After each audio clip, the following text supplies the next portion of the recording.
Programa Med Saúde, um oferecimento de Embrafarma, inovação e tecnologia para o mercado magistral. Arte Farma, tecnologia em manipulação. Medical Camp, equipamentos e produtos médico-hospitalares. Neomex, o paciente em primeiro lugar. MHV Cardio, cuidando bem do seu coração.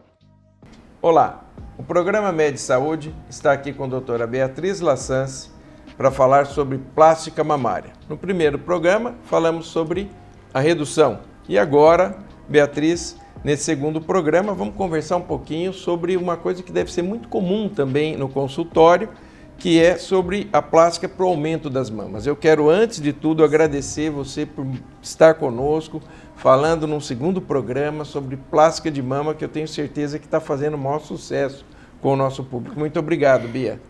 Eu que agradeço o convite. É tipo do programa informativo que eu tenho maior interesse em participar, porque eu acho que ajuda muito. Essa é a ideia do Med Saúde. Vamos lá. E o que então é uma mamoplastia de aumento? É quando você quer aumentar o volume das mamas. Né? Então, hoje a gente tem como opção para esse aumento as próteses de silicone, que ainda são a melhor escolha para esse fim, que é aumentar as mamas. Hoje a gente até pode usar gordura também para aumento de mama. Mas ainda não é uma técnica tão objetiva e com resultados tão fidedignos quanto o silicone. Né? Tem se discutido muito problemas das próteses de silicone, mas ainda é a melhor opção para a mamoplastia de aumento. E eu te pergunto aqui, antes de partirmos para as próximas perguntas, o seguinte. Em relação à tua experiência, é mais comum querer aumentar ou querer reduzir? Na tua prática de consultório, para cada 10 mulheres que te procuram para plástica de mama, quantas são para aumentar, quantas são para reduzir? Olha, eu acho que é muito mais para aumentar do que para reduzir.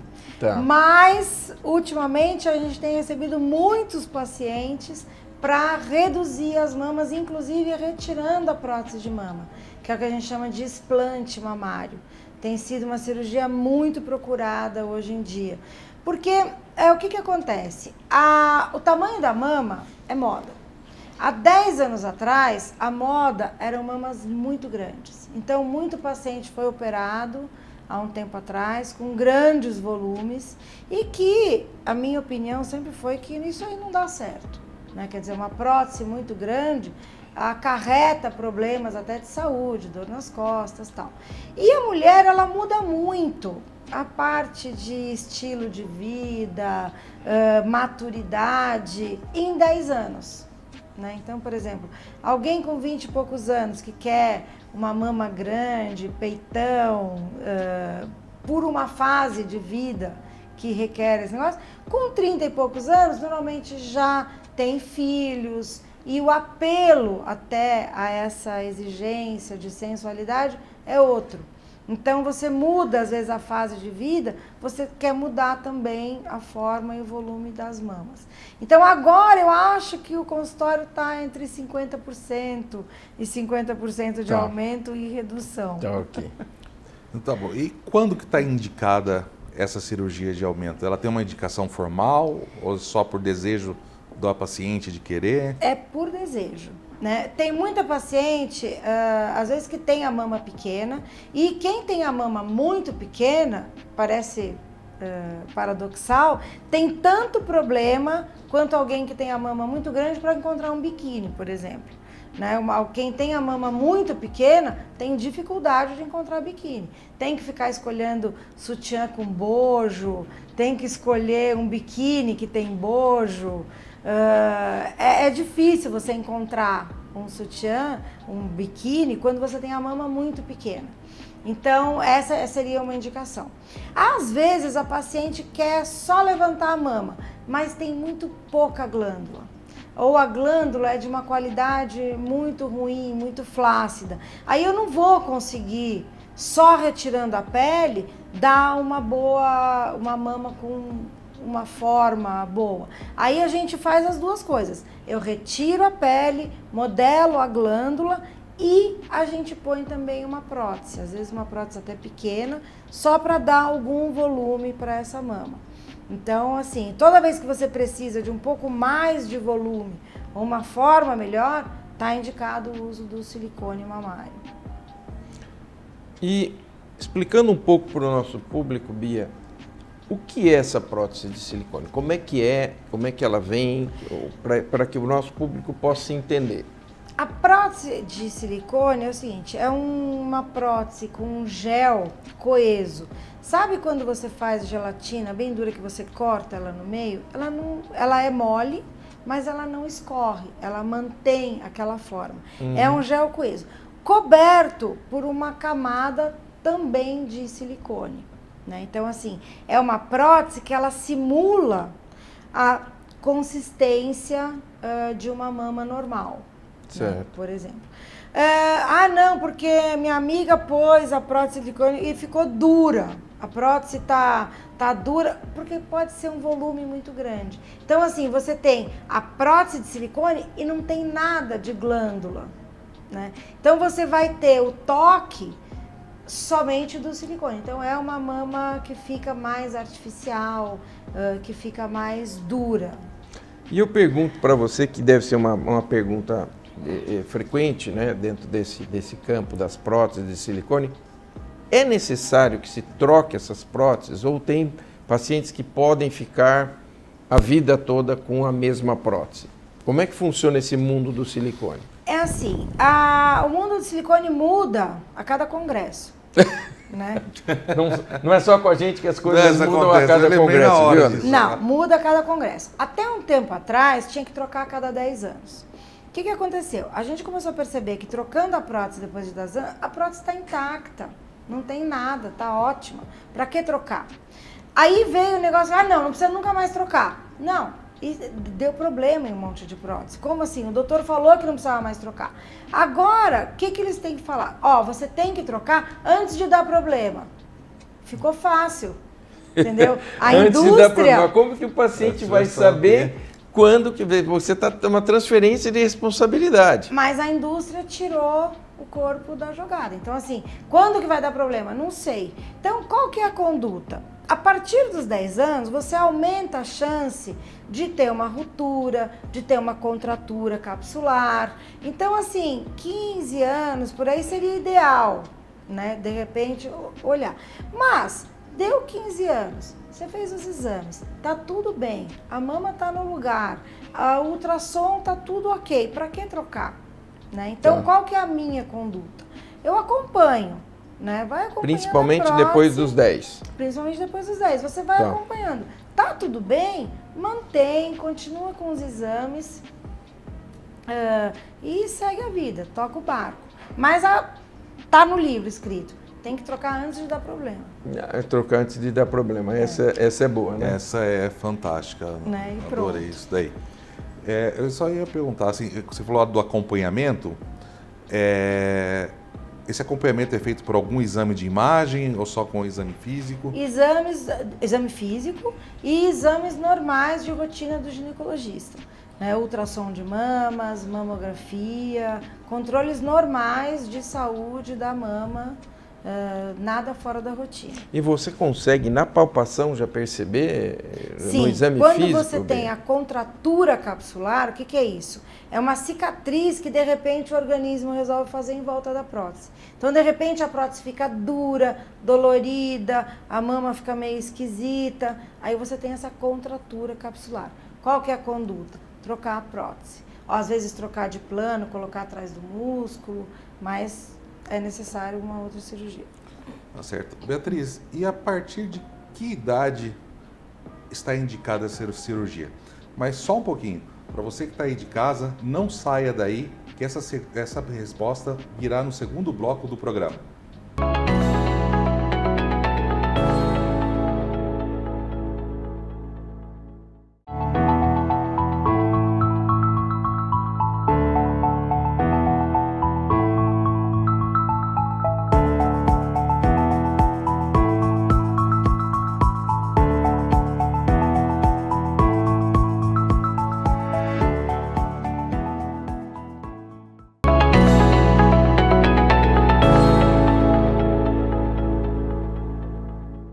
Retornando aqui com o seu programa semanal sobre saúde, o Med Saúde, recebendo a doutora Beatriz, que é cirurgiã plástica, hoje falando sobre cirurgias de aumento de mama. Beatriz, te pergunto já de imediato, quando está indicada, a partir de que idade, aliás, está indicada esse tipo de cirurgia de aumento das mamas? Luiz, da mesma forma que a redução de mama, quando que é o ideal? É quando você, depois que com certeza essa glândula parou de desenvolver. Então, por exemplo, tem pacientes que às vezes a mama aumenta de tamanho numa fase mais tardia, tipo 16 anos, 17 anos, aí você tem um aumento de mama. Então, você colocar uma prótese antes disso, você pode ter uma modificação dessa mama depois. Então, quando que é isso? Quando a mama já não está mais se desenvolvendo, aí pode ser feita essa cirurgia.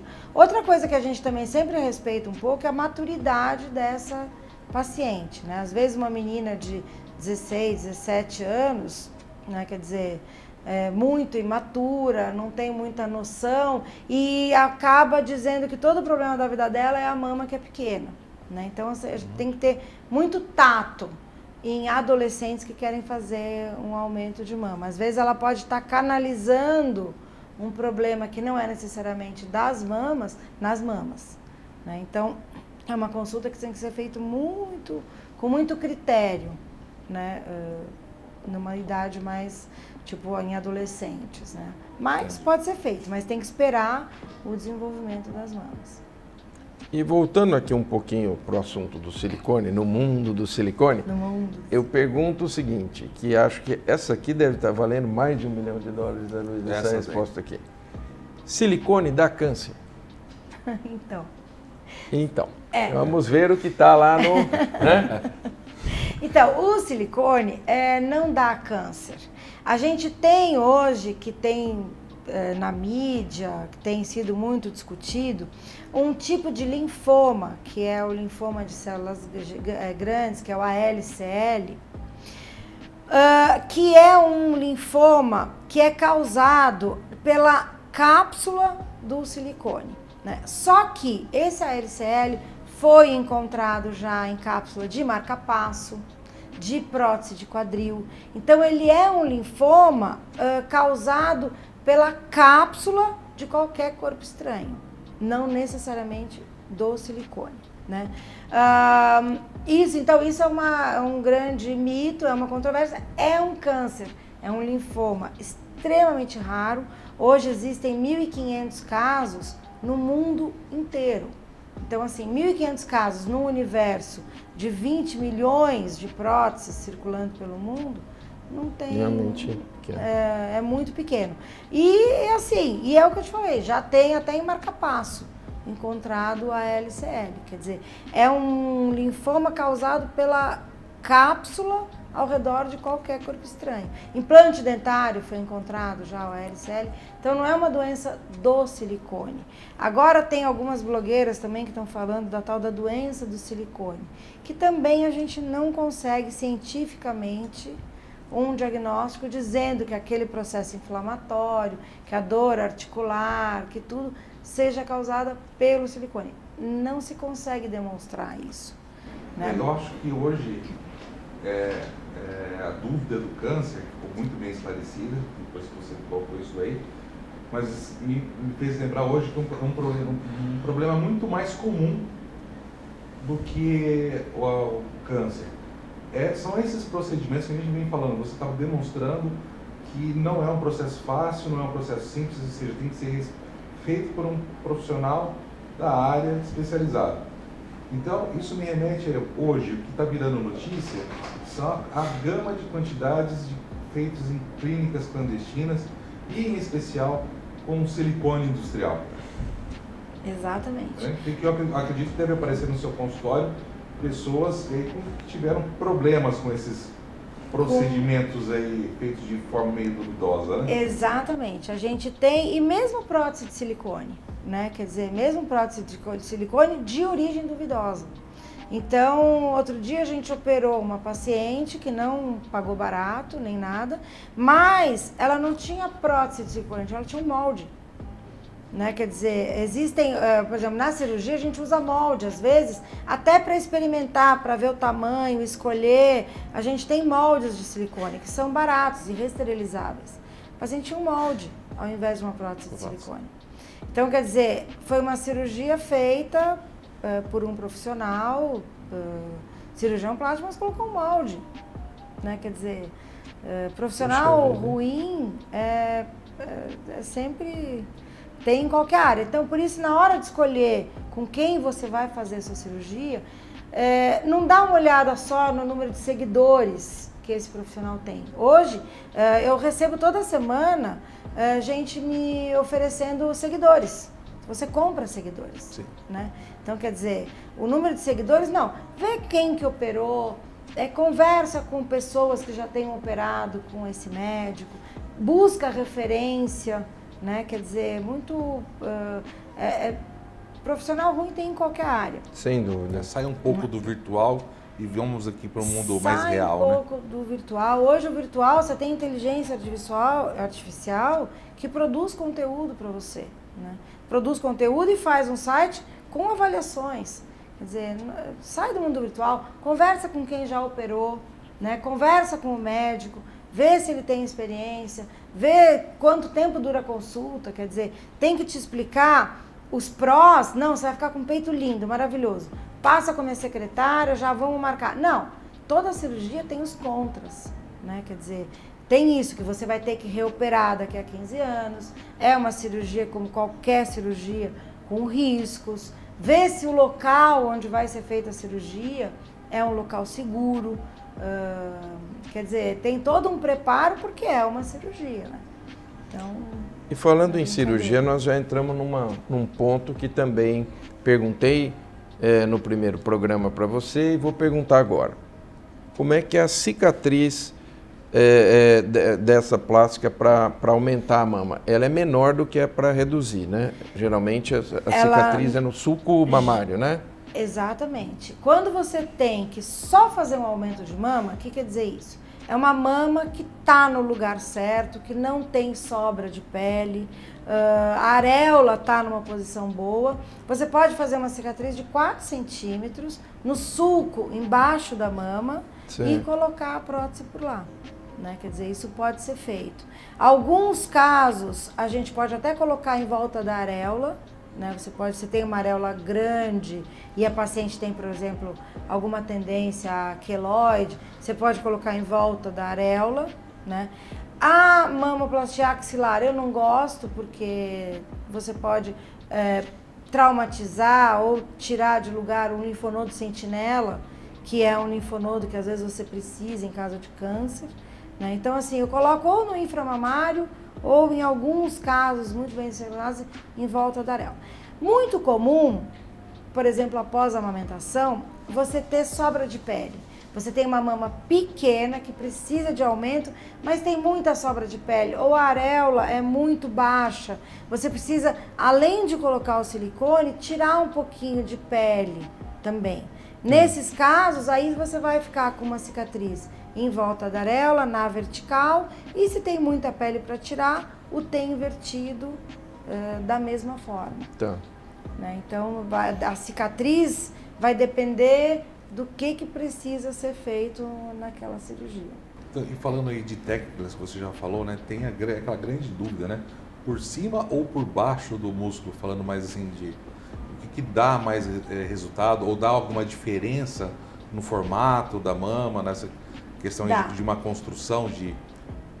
e aí também vai depender de cada mama, né? Quer dizer, hoje a gente tem colocado mais embaixo do músculo, você põe a prótese embaixo do músculo e modela aquela glândula. Se por exemplo, a gente tem hoje um terceiro espaço, né? Que é o que na verdade eu mais uso, que é o subfacial.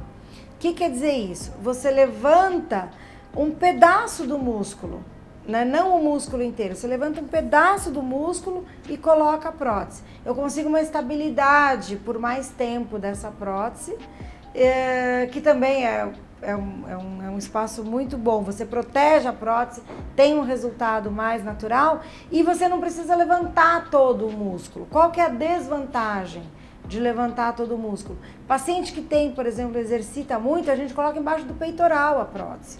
Né? O peitoral é um músculo que você usa para fazer o exercício físico. Se você tem uma atividade de academia muito intensa, você vai ter problema nessa prótese. Às vezes, aquele músculo achata a prótese, né? Na hora que ele contrai. Se você faz uma hipertrofia do peitoral, você acaba inevitavelmente achatando aquela prótese. Tem um aspecto dinâmico daquela prótese que não fica muito estético, né? Então a gente tem hoje o terceiro espaço ainda, vai depender de cada caso. Interessante, quando a gente coloca desfibrilador, muitas vezes pelo tamanho, né, do gerador, a gente coloca também embaixo do peitoral, mas você agora está me dizendo de uma outra camada, você está acima do peitoral e embaixo do tecido, você está subfacial ali, né? Subfacial, você levanta a fáscia do músculo. E aí você não interfere em nada na movimentação. E fica bem alojado ali? Fica legal? Fica bem alojado. A fáscia, ela é um tecido firme, né? Bem firme, principalmente na parte superior do músculo. Então você dá uma achatadinha na prótese, fica um resultado até mais natural. Poxa, que legal. E aí, pergunto para você, como no primeiro programa, quais os cuidados pós-operatórios para uma cirurgia de aumento da mama? Isso também mudou um pouco. Antes a gente deixava o paciente sem mexer, não levanta o braço, nem nada. Hoje, mesmo com prótese submuscular, a gente permite e até orienta algum movimento de braço, mas da mesma forma da redução mamária. Tecido cicatrizando fica feliz quando ele fica quieto. Né? Então, assim, a cicatriz vai ficar melhor se você não tem grandes movimentos de mama. Tem até uma técnica nova aí que o pessoal está falando, que tem que ficar fazendo polichinelo. Eu não concordo e não vejo vantagem nenhuma de você ficar levantando o braço no pós-operatório. Acho que é um momento tão delicado que não precisamos exagerar, né? Não tem. Por exemplo, o que não pode fazer de jeito nenhum no pós-operatório é contrair esse peitoral. Então, carregar peso, fazer grandes esforços, academia, até um período de 3 semanas. Aí como a gente diz, aí não é nem cutucar a onça com a vara curta, é cutucar a onça com o dedo, né? Porque aí é sabidamente pedir problema, né? Pedir problema. Não vai dar certo. Bom, estivemos aqui com a nossa querida amiga Beatriz Lassans, cirurgiã plástica, falando agora sobre a plástica mamária para o aumento das mamas. Com certeza trouxe muitas informações. Beatriz, quero agradecer a sua presença aqui. O programa foi maravilhoso e a gente aprendeu, né, Luiz? Muita coisa. Hoje tenho certeza que você em casa também. Beatriz, muito obrigado. Eu que agradeço o convite, estou sempre à disposição, ainda mais com um programa tão importante, né, de saúde. Muito feliz, muito obrigada pelo convite. É isso aí. O Med Saúde é o seu encontro semanal com temas importantes da área de saúde. Não perca, estaremos toda semana com você.